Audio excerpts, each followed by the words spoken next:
sirreeffadha. Akkasi. Beekaa maal abbaa keetiin dawwalleeti?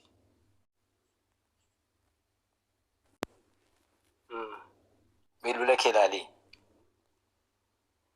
Dawwaltee jedha. Isa natti ergee sana natti ergiteetta?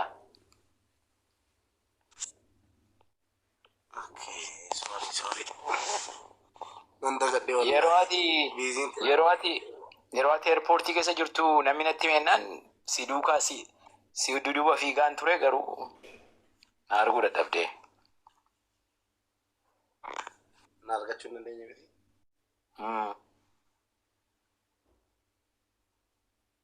Maduutu natti hime maduunii mubeen deemaa jira naan jetteenaan iddoo ta'e tokko koomentii barreessaan tura achii dhiiseen bahee dhufee si bira naan haa'e jirtu. Lakkii wanta sana hin goone ganaadha. Wanta ati jette waan jedhe sana gootee taasa jette moo hin goone ganaadha. Asuma deemu.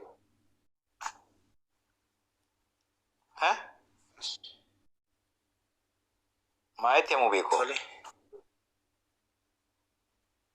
Toleen jedhe. Eessa jirtaam? Yoo bolaa qabaatti ol. Finfinneedha. Obboleessa koo hojii barsiisu? Na barsiisi. Tole siin barsiisa. Lakkiin galchaa akkuma keetii isas.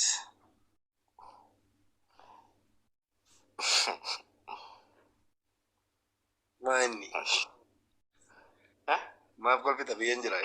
Maalan sodaadha biyya abbaa kootii keessa hin jiraatu. Dhugaa moo? Makiinaa gurraachaan dhufanii si fuudhanii dhuguma? Abbaate deemannan no. Deemannan inspektoroota. Wallahi beeka. Fayyadee. Oromoon qabrii keessa hin jiraatin. Qabrii keessa qofa hin jiraatin hin jedhe. Inspektoroota abbaate. Batokol makiinaa no abbaate. Wallahi jedhime. Wallahi. Maka fotoon keessan si argaa. Ayimu beeko. Bagana gaangalti gara akkamsitti jira garuu. Wallahi yoo gaarii jira. Inni suni koona argine an jedhee bari kooti natti ergu. Si dabala si barbaada. Waan akkam akka jedhee natti mee maal akka ta'e na gaafatee maal jedhee. Isheen bara tokko bari Amaariffaa kana seensisaa qoyme. Fikir bilee. Waraabaa si ergu viidiyoo isaa. Maa hin jaalladhu ani bari. Anatu gashee. Fikir bilee xiraany. Maal dabal?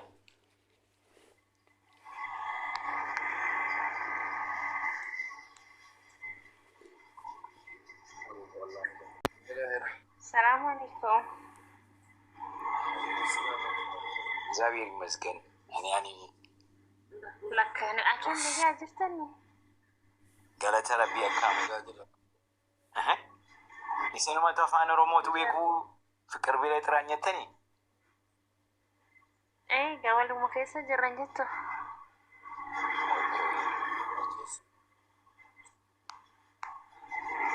بارك مسمى حبيبي انت والله مبارك بقرا بينا جاس كرشه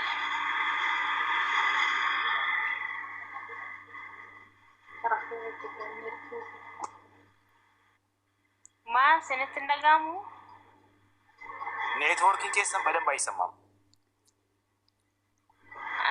በቃ ሸበካን እንጅራ ከናፍ በቃ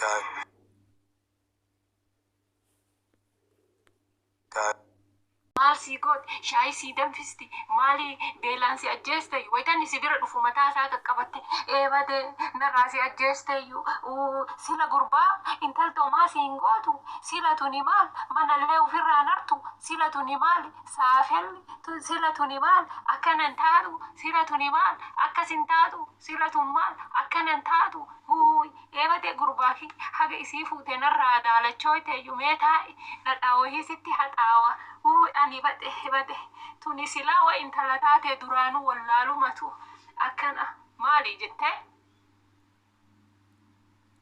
asiif achi deemte dubbii jaarsaa fi jaartii jidduu seentee ilmoo teetii fi intala inni fuudhe walitti hin dirin.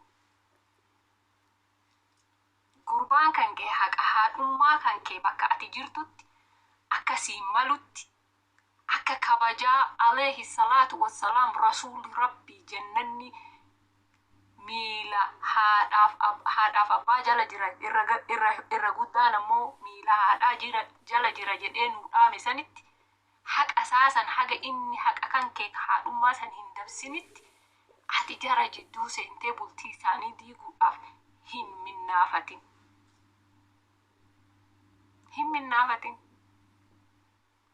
Mana gurbaa hankeetii yoo dhaqxe keessummummaa kabajaatiin dhaqi.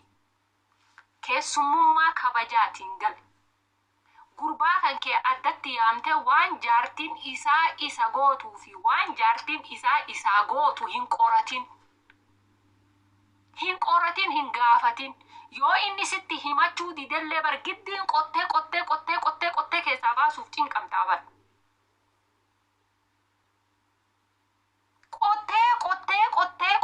Qottee gurbaa dhoyfatullee dirqiin cinqitee keessaa baaftaa bar.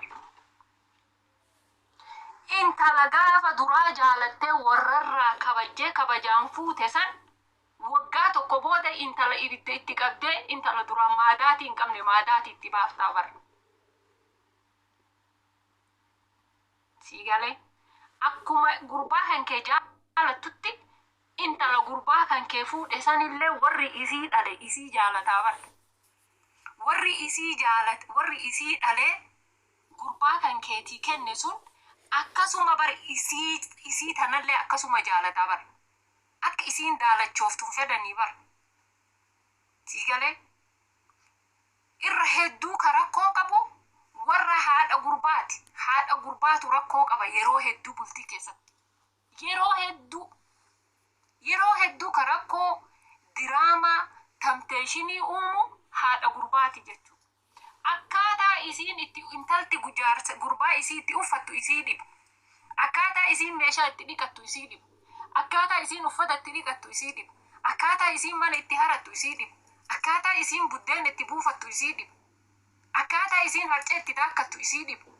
Siigalee akkaataa maan isii kamuyyuu isii hin gammachiisu jechuudha.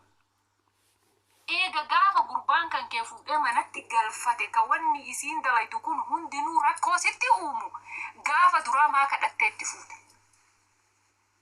Maa ofirraa laalin jala deemte intala kana. Intalti sun saafee lamoo qantuudha moo nama gurbaa kiyya bulfachuu danda'u moo jettee jala deemte qorattee maa ittiin fuudhin. Eega itti fuute booda ammoo mana gurbaa kiyyaatii bayii keessaa bayii deemi faa ittiin bargariin isiin. Gurbaa kiyyatti ijaaree mana kana. Keessaa bayii deemi faa ittee ta keessaa ariitu fa'aatu jira jechuudha. No, that's wrong. Manni mana gurbaa keetiiti dhugaadha. Gurbaa keettu ijaare.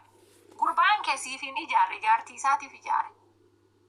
Atiin jaartii isaa keessaa ariite yeroo ufii kan keetii mana sanitti galtee mana san keessa jiraattu sitti hin ulfaatu xiqqoo isii aikabdishe. Xiqqooma isii sitti hin ulfaatu. Alright, atiin ka intala gurbaan kan kee fuudhu akkana darartu tuni warri jaarsa keetii haati jaarsa keetii osoo akkasitti si dararte si hoo maaltu si dhaga'ama. Siigalee yeroo tokko deddeebisnee yaaduun barbaachisaadha jechuudha. Ilmaan teenna takka itti fuunee ta intalaallee heerumsiisne ka gurbaallee itti fuunee takka mana keennaa bahanii balbala keennaa achi bahanii mana ufii galanii mana ufii ijaaratanii jennaan jireenyi isaanii sun nuun ilaalchisu jara lamaan ilaalchisa malee. Haadhaaf abbaa hin ilaalchisu. Si galee dalagaa keetii miti san booda. Akkanatti bulfadhu jettee kitaaba barreessitee ittiin kenni maaltu siin ga'e inni kitaaba mataa ofii barreeffate fuudhee gaafa fuudhu. Maaluma si cinqese. Akkasii shamarran hedduu